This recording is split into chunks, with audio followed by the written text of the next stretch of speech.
আজকে আমাদের মধ্য থেকে একজন জুলাইয়ের বীর শরীফ ওসমান বিন হাদি উনি গুলিবিদ্ধ হয়েছে। আমাদের আজকে আমার খুব বেশি বক্তব্য দেওয়ার নেই, আমার শুধু একটাই বক্তব্য থাকবে। এই লড়াই অনেক দীর্ঘ।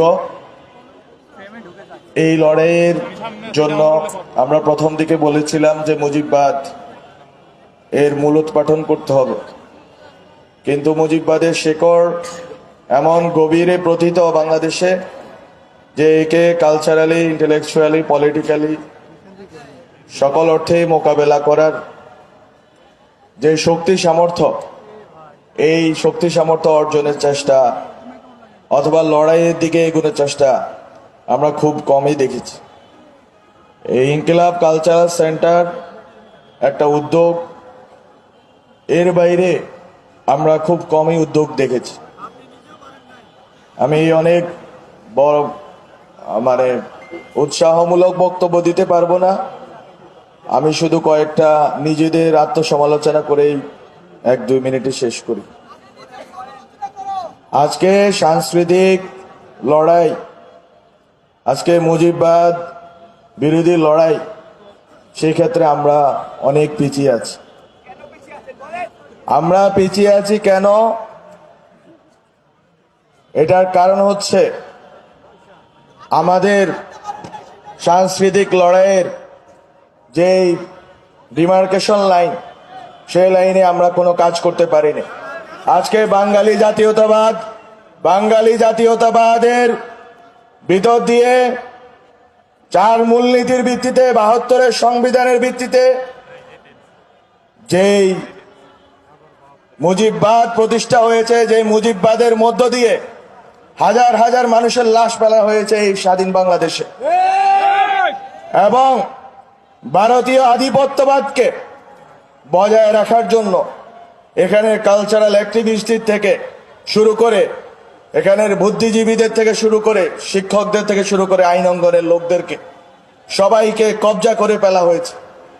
কাউকে এটা হচ্ছে এই এক ধরনের কলোনাইজেশন, যে তাদের মাথা বিক্রি করে দিয়েছে তারা একটা অংশ, আর একটা অংশ হচ্ছে সচেতনভাবে বাংলাদেশের বিরুদ্ধে, বাংলাদেশের মধ্যে থেকে বাংলাদেশের বিরুদ্ধে অপতৎপরতা চালিয়ে যাচ্ছে। এখন এই লড়াই, এই ইনভিজিবল বিনদেশি অ্যাসেটদের বিরুদ্ধে লড়াই, এর বিরুদ্ধে একজন ওসমান হাদি দাঁড়িয়েছিল। উনি বাংলাদেশের অ্যাসেট, আর বিনদেশি অ্যাসেটরা তাকে মারার যুক্তি উৎপাদন করেছে।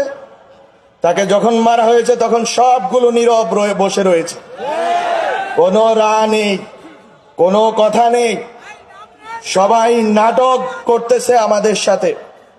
আমরা যখন আমাদের হাতে এই দেশের 5 আগস্টের পরে যখন এই মুজিববাদীদের, এই আওয়ামী লীগ, এই 14 দলীয় সন্ত্রাসীদের প্রত্যেকটি বাড়ি চুরমার করে দেওয়ার ক্ষমতা ছিল, সেদিন আমরা নিজেদেরকে সংবরণ করেছিলাম বলে আজকে তারা এই সাহস করতে পারছে।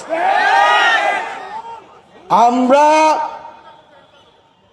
ক্ষমা করে যদি ভুল করে থাকি, তাহলে আমরা প্রতিজ্ঞা নিব যে আমরা আর ক্ষমা করব না। আমরা যদি দয়া দেখিয়ে, আমরা যদি মনে করে থেকেছিলাম যে আমরা এই দেশকে, এই দেশের ভিতরের রাজনৈতিক লড়াইকে, রাজনৈতিক দ্বন্দ্বকে এই দেশের ভিতরে মোকাবেলা করব, যারা এই দেশের বাইরে এই দেশের লড়াইকে নিয়ে গেছে তাদেরকে হুঁশিয়ারি করে দিতে চাই যে যদি এই দেশের লড়াই এই দেশের বাইরে যায়, তাহলে এই দেশের মুক্তির লড়াইও এই দেশের বাইরে যাবে। খুবই খুবই সংকটময় পরিস্থিতি সামনে, আমাদের গায়ে হাত দেওয়া যাবে না। আমরা কিন্তু একটা লাশ পড়লে আমরা কিন্তু লাশ নেব, কত সুশীলতা করে লাভ নেই, কারণ অনেক হয়েছে, অনেক ধৈর্য হয়েছে, অনেক আমরা রিকনসিলিয়েশন, ট্রুথ, আমরা বিভিন্ন কথা বলেছি, আমরা বলেছি যে আইসিটি ট্রাইব্যুনালে স্বচ্ছ প্রক্রিয়াতে আপনারা বিচার করুন। বিচার চলমান আছে, তো বিচারের বদলে আজকে বিচার চলমান আছে একদিকে, আর একদিকে এই আইনের পাকপোকর গলিয়ে এই দেশ থেকে বেরিয়ে ভারতে আশ্রয় নেবেন। ভারত থেকে আপনারা বাংলাদেশে সন্ত্রাস করার উস্কানি দিবেন এবং সন্ত্রাস চালাবেন, আমার ভাইয়ের উপর গুলি চালাবেন। আমরা এটা বরদাস্ত করব না। আমরা এটা বরদাস্ত করব না। কিভাবে করব না? এখানে বাংলাদেশে ভারতের এবং বিন্যাসীদের যারা স্বার্থ রক্ষা করবে তাদের নিরাপদ থাকতে দেওয়া যাবে না। আমরা যদি নিরাপদ না থাকি, এই দেশে আমাদের শত্রুরাও নিরাপদ থাকতে পারবে না। এটা হচ্ছে বেসিক কন্ডিশন। আমি আর কথা বাড়াবো না, কিন্তু আপনাদেরকে এই আমাদের শরীরের জোশ, গরম, শক্তি, বিপ্লব সবকিছুর আছে। সাথে সাথে আমি একটা কথা বারবার বলে এসেছি, অনেক গালি শোনার পরে এই কথা আমি বলবো, সেটা হচ্ছে গড়ুন। আপনারা ইনকিলাব কালচারাল সেন্টারের মতো সেটার আদর্শ রাজনৈতিক অবস্থান যাই থাকুক, জুলাইয়ের পক্ষে ছিল। জুলাইয়ের পক্ষে আপনারা জেলায় জেলায় সাংস্কৃতিক কর্মকাণ্ড শুরু করুন। জুলাই বিরোধী যারা সাংস্কৃতিক ভাবে বাংলাদেশের বিরুদ্ধে কাজ করছে তাদেরকে প্রতিহত করুন সাংস্কৃতিকভাবে। এখানে শিক্ষকরা, মিডিয়াতে এবং আইন অঙ্গনে যারা জুলাইয়ের বিরুদ্ধে কাজ করছে তাদেরকে তাদের মতো করে প্রতিরোধ করুন।